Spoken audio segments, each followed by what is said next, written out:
중국의 군용기 제작 기술이 빠르게 발전하고 있습니다. 1990년대까지만 해도 러시아산 전투기를 복제하는 수준이었지만 현재는 5세대 스텔스 전투기 J-20과 공중 조기 경보통제기 KJ-500, J-16D 전자전기와 중국판 글로벌호크 WG-7 및 고고도 무인 정찰기 등 첨단 기종을 독자 개발하는 수준에 이르렀습니다. 우수한 품질을 갖춘 무기라면 해외에서도 많은 관심을 받습니다. 하지만 중국이 만든 군용기를 실제로 도입하는 국가는 많지 않습니다. 가격 대비 성능이 우수하다는 평가를 받는 중국산 군용기 수출이 생각만큼 활발하지 않은 이유는 무엇일까요? 중국의 항공우주 산업은 수십 년 동안 큰 폭의 발전을 이룩했습니다. 냉전 시기에는 구소련 기종을 대량 복제하는 하늘의 인해 전술 방식에 충실했습니다. 하지만 탈냉전 이후 개혁 개방 노선을 걸으면서 미국 및 유럽 기종과 유사한 수준의 군용기를 계속 만들어 왔습니다. 특히 일부 선진국에서만 개발한 군용기를 선보이며 관련 기술이 빠르게 발전하고 있다는 점을 알리는 모양새입니다. 지난달 중국의 CCTV가 훈련 과정을 공개한 WG-7 무인기는 정찰과 공격 임무 수행이 가능한 다목적 고고도 무인기입니다. 자체적으로 수집한 정보를 지상 지휘소에 전달하고 내륙에 침투해 공격 작전을 수행할 수 있습니다. 고도 20km 상공에서 시속 750km의 속도로 10시간 이상 비행이 가능합니다. CCTV는 WG-7이 이륙 후 정찰 위치와 항로를 설정하고 각종 정보를 수집해 공수부대에 전달하는 모습을 공개하여 실전 운용에 문제가 없음을 과시했습니다. WG-7은 2006년 주하이 에어쇼에서 모형이 처음 공개된 후 2011년 개발을 완료해 2019년에 중국 지림과 티베트 등에 배치된 것으로 알려졌습니다. 지난 3월에는 타이완 서남부 방공식별구역에 진입해 유사시 대만해협에서도 활동할 가능성을 열었습니다. 중국 해군의 항공모함에 쓰일 전투기의 성능 개량도 추진 중입니다. 항모 랴오닝호와 산둥호에는 중국의 유일한 함재기인 J-15가 탑재되어 있습니다. 하지만 기술적으로 개선해야 할 부분이 적지 않아 실제 전투 능력이 부족하다는 지적을 받아왔습니다. 최근 중국은 J-15의 성능을 높인 것으로 추정되는 개량형 J-15를 공개했으며 개량형 J-15는 중국산 최신형 공대공 미사일 PL-10을 탑재합니다. PL-10은 기존보다 높은 수준의 기동성과 적외선 유도 능력을 지니고 있어 공중전에 유리합니다. 조종석 전면과 날개에 있는 적외선 검색 및 추적 시스템이 바뀌고 다기능 이상 배열 레이더가 장착되는 등 항공 전자장비 성능도 향상된 것으로 추정되고 있습니다. 착륙장치도 강화되어 스키 점프대를 사용하는 랴오닝호와 산둥호는 물론 사출장치를 사용하는 차세대 항모에서도 운용이 가능하다는 평가입니다. 앞서 중국은 미국의 F-35를 겨냥해 스텔스 전투기 FC-31을 개량한 함재기를 공개한 바 있습니다. J-15가 성능 개량을 통해 전투력을 높였지만 그 수준은 4.5세대입니다. 레이더에 탐지될 확률을 크게 낮춘 미국의 5세대 스텔스기인 F-35와 맞서기에는 제약이 많습니다. 스텔스 함재기의 필요성이 제기되는 대목입니다. 하지만 J-20은 외형이 매우 커서 항모에 수납하기가 어렵습니다. 그래서 스텔스 성능을 지닌 소형 함재기가 필요한 이유입니다. FC-31은 J-20보다 작아서 함재기로 쓰일 수 있는 잠재력을 갖췄다는 평가입니다. 중국이 자체 개발한 Y-20 전략 수송기를 개조한 Y-20 공중급유기는 중국 공군의 작전 반경 확대를 위한 핵심 역할을 맡고 있습니다.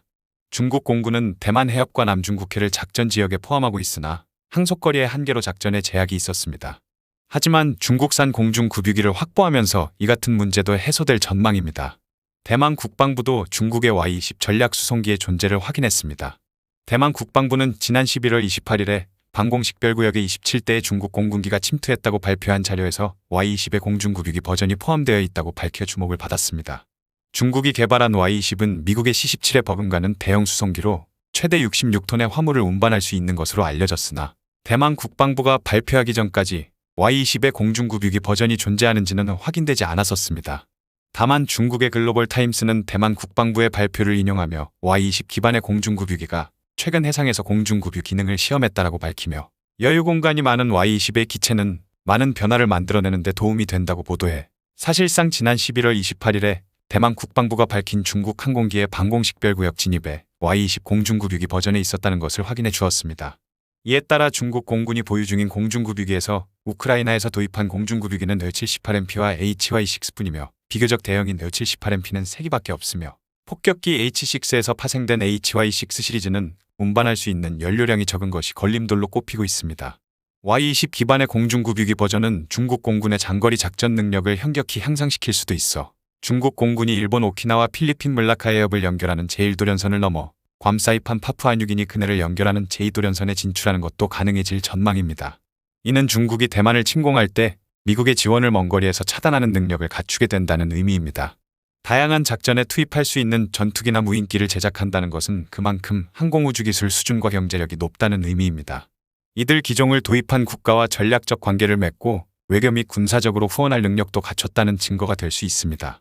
중국도 세계 각국을 상대로 JF-17과 J-10 등을 제안하며 적극적인 활동을 펼치고 있습니다. 하지만 실제 도입국은 JF-17 공동개발국인 파키스탄을 비롯해 방글라데시 등 일부에 그치고 있으며 스텔스기조차도 외면받는 실정입니다. 무인기는 전투기보다는 더 많은 관심을 받아 이집트와 나이지리아 등에 판매됐지만 미국이나 터키제에 밀리는 모양새입니다. 이 같은 추세가 벌어지는 원인으로는 중국의 공격적인 대외 정책이 지목됩니다. 첨단 군용기를 거래하는 것은 판매국과 구매국 간 전략적 관계를 구축하고 군사협력을 강화한다는 의미입니다. 고도의 정치적 행위로서 높은 수준의 국가적 신뢰관계 구축이 필수입니다. 그런데 중국은 최대 잠재적 시장인 아시아에서 신뢰를 얻지 못하고 있습니다. 남중국해에서 전개되는 중국의 군사적 행동은 주변국을 불안하게 만들고 불신을 키우고 있습니다. 중국은 베트남과 말레이시아 및 인도네시아 등 동남아 국가들과 남중국해에서 영유권 분쟁을 벌이고 있습니다.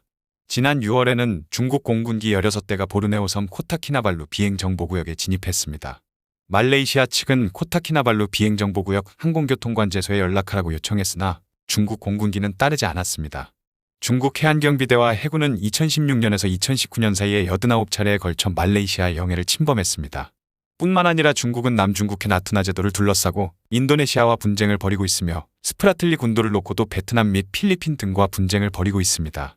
국가적 차원에서 신뢰 구축이 이뤄져도 군용기 거래가 실현되는 것은 쉽지 않습니다.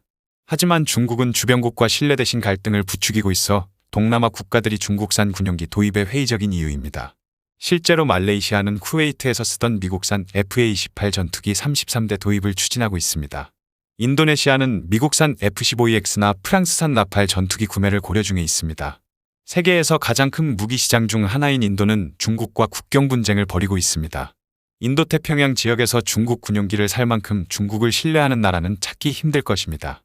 중동과 아프리카는 미국과 유럽의 영향력이 강해 후발주자인 중국이 틈새를 파고들기가 만만치 않습니다. 아랍에미리트는 최근 프랑스와 라팔 전투기 80대와 카라칼 헬기 12대 등을 도입하는 계약을 체결했습니다. 거래 규모만 190억 달러에 달하는 엄청난 규모입니다. 중국으로서는 그나마 수출 가능성이 있는 곳이 인도태평양 지역이지만 지금처럼 정치적 신뢰 구축 대신 갈등과 대립을 불러일으킨다면 중국산 군용기의 수출은 앞으로도 많은 제약을 받을 것으로 전망되고 있습니다. 최근 말레이시아의 경전투기 도입 사업에서 선정이 유력할 것으로 보였던 중국의 JF-17 전투기는 선정 후보에도 들지 못했고 우리나라의 FA-52 유력한 후보로 점쳐지고 있습니다. 말레이시아의 경전투기 도입 사업에서 중국의 JF-17 전투기가 배제된 이유는 말레이시아와 중국의 해상 분쟁이 원인으로 꼽히고 있습니다. 이렇듯 이러한 국제 정세를 이용한다면 동남아 지역에서 한국의 군용기가 더욱더 많이 수출할 가능성이 높아질 것입니다.